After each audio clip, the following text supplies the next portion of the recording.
Last 3 were in 1924. So there are some researchers that feel they may have cracked the case. It's still unsolved to this day because nobody's going to be alive to throw the cuffs on them. True. And they didn't have what we have nowadays. Right, because I'll get into that about like how they actually had investigation agencies where it wasn't just police doing the work and things like that. So the cases are really brutal, and they happen in the little hamlet of Linden, New York. It's out in Genesee County. And to this day, they still remember these crimes. Like, they were horrific. So on November 12th, 1917, the body of an unknown woman was found on a farmer's property right outside. Some claim to have seen the woman, who they believed was between 25 and 30, walking in the area earlier that day. She had been wearing a big plush black coat, and she had been seen walking with a man. Later that day, the same man was seen walking out of the woods by himself. Her body was discovered on the 15th by farmer Frank Hunt, and the woman had been beaten severely. Police arrived and gave the unknown woman the alias of Ruth, because they didn't want to call her Jane Doe. Yeah. So, again, nobody was ever arrested for this, and she was, like, savagely beaten. They didn't get a description of the man that came out of the woods by himself? They did, and they went around. They even asked, like, the vagrants and things like that, and they couldn't find anybody. So then 5 years later, on October 17th in 1922, the killer, well, they believe that these are all together, but they could be separate murders. So the second murder, this was a well-known member of the town. It was 73-year-old Frances Lenora Kimball. She's basically the local spinster. Like, it was Prohibition. Every town has one of those. I think you have to. It makes life interesting. Did she make liquor like they did on... No, she loved the Prohibition and was like, we'll learn later, she was like a tattletale, actually. Yeah. So she was all about the Prohibition laws. And the lady grew up on a 68... She had a farm where she did grow up on that was 60 acres. So, I mean, it was huge. And then even though she sounds like she wasn't as much fun as we would like, she had been also murdered. Her body was found in the cellar of her home, just like the murder victim before her. She had been beaten to death. Oh, that's never good. No. And there's so much time between it. So then a neighbor had gone to Kimball's home about 8 in the morning, and he found that her door was locked and the cows were unmilked. And this was not like her. She was up and out by 6 o'clock milking the cows. So the neighbor told his wife, who called Kimball's best friend. All of them went to the house to look for her. When they didn't find her in the house, they went out to the barn, and they still couldn't find her there. The crew actually called the local magistrate, and they came, and they all did a proper search. And when the magistrate arrived, they found that the phone lines were cut. So somebody... Yeah, somebody knew what they were doing. Yeah. And I mean, this is 1922. So even for phone lines and stuff like that, I don't know how good they would have been back then, but... And I thought that was a little weird. But phone lines had been cut, and the police arrived, and they had no clues. The team moved to the cellar, and that's where they found her. Her remains were found under a shelf that was covered with an old door. So this person even tried to hide the body after the fact. So upon further review, they found that she had been hit in the head with a heavy object. I won't go into details because it was really gruesome. And upon her autopsy, it was determined that she had been hit in the head at least 20 times with the item. They discovered semen on her clothes and determined that the time of death was probably about 6 p.m. because she was last seen in her yard at 5:30. So what about the other lady? Was there semen on her? They didn't do any of that kind of info. They kind of just left it as like, well, we found this lady, which is sad. Yeah. So once the body was found, and the state troopers, the local sheriffs, the district attorney, and the coroner were all brought to the scene. But then the investigation was turned over to William Doyle. He actually owned and operated Doyle Detective Agency in Rochester, New York.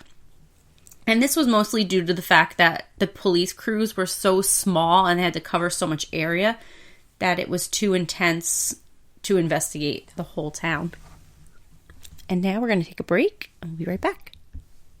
Hey everyone, we're just taking a quick break to talk about the book Crazy Is as Crazy Does, The Life of a Serial Killer by John H. Mudgett.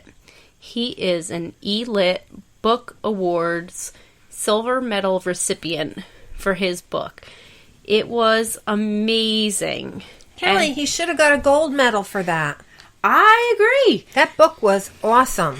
Look, living in COVID and being in infection control, I don't have a lot of time. I looked forward to coming home every day and reading this book. And then I was even more excited. I went in through the book and I was like, oh, we covered that serial killer. We covered that one. That book took you on so many different twists and turns that you couldn't figure out what was going to happen next. In the ending, forget about it. When I ended, I remember you and I was like, Kim, we need to talk, because you had finished the book before I did. I couldn't put it down. And then it was like, all right, there needs to be a sequel.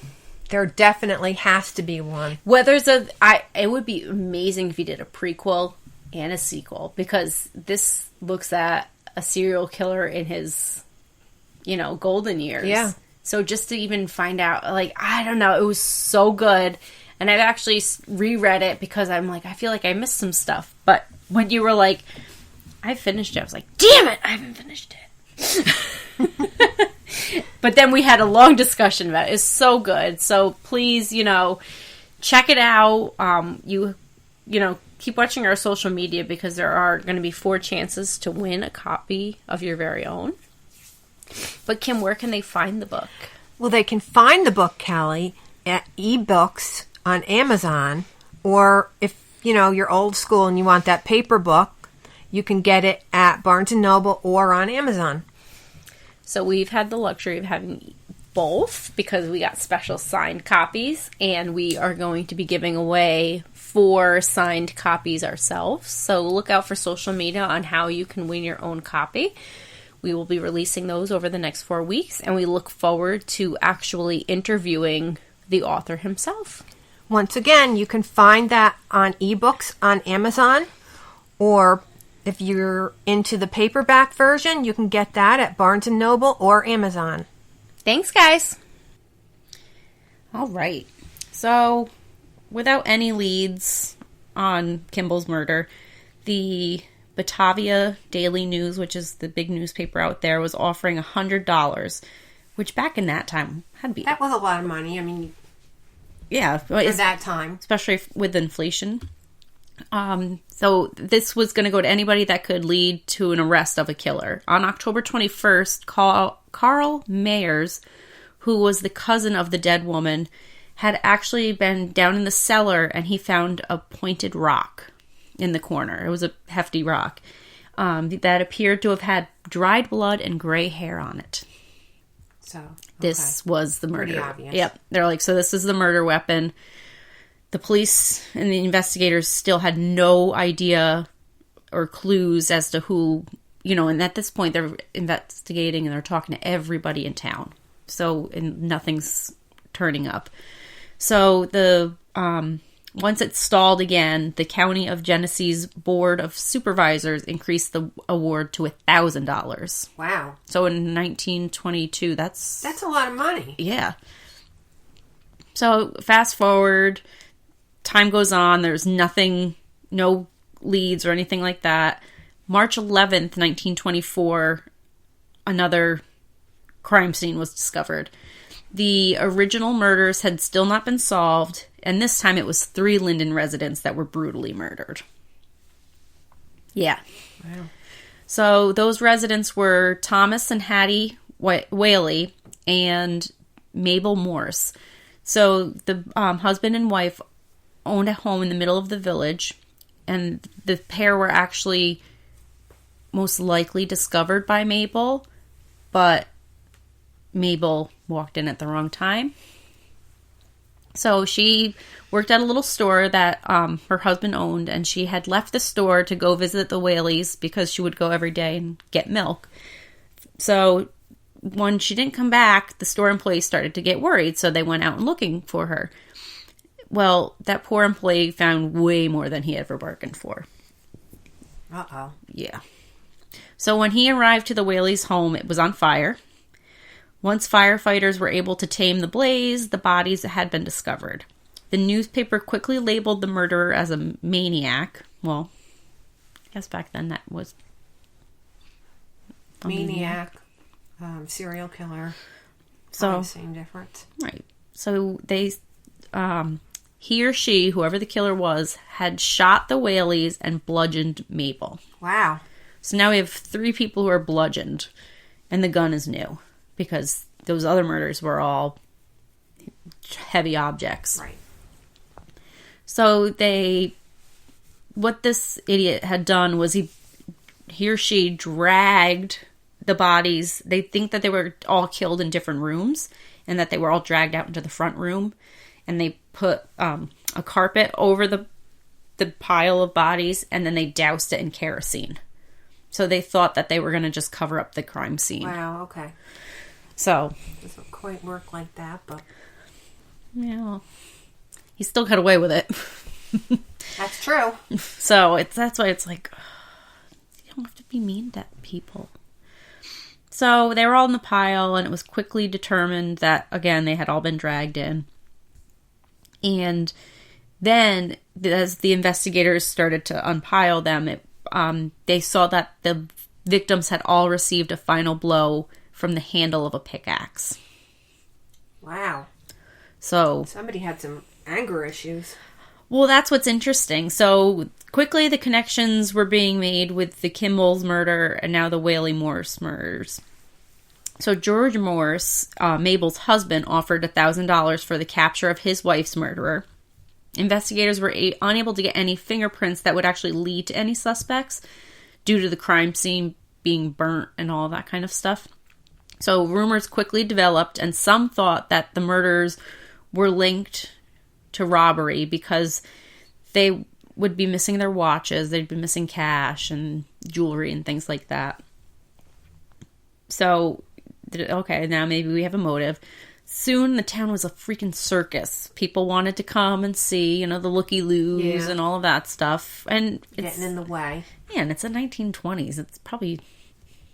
Is it the most exciting thing that's happened in the area? I mean... Pretty much. Not really, like... Especially because it's... not a showstopper, people. Yeah, I was going to say, and it's way out there, so it's not... It's pretty rural. So this was really getting on the nerves of the cops. I mean, it was creating traffic issues. And as time went on, the reward money actually went up to $8,000 in 1920s. Wow, that's a good amount of money. Like, yeah, right now, if I knew somebody that killed somebody, I'd be like, yes, $8,000. I will hand deliver them to you. So, as the time passed, there were crazy people that were coming out of the woodwork, claiming that they killed them and all of that kind of stuff. So it was like the cops, felt really bad for them. But it wasn't until Rob R. Thompson, he was a retired FBI agent, and Mark E. Safaric wanted to take a look back at these cases. So they, it's just like any cold case. They want to just go over it and see, do they have any things that they missed? Maybe now we have DNA. Maybe we can do something with that. So the pair determined that the most viable suspect was Andrew Michael. Michael died at the age of 77 in the Rochester Mental Institution, where he had been placed because he wasn't the nicest of guys, and he got caught for doing other crimes. So according to the newspaper reports, Michael had been interviewed multiple times during the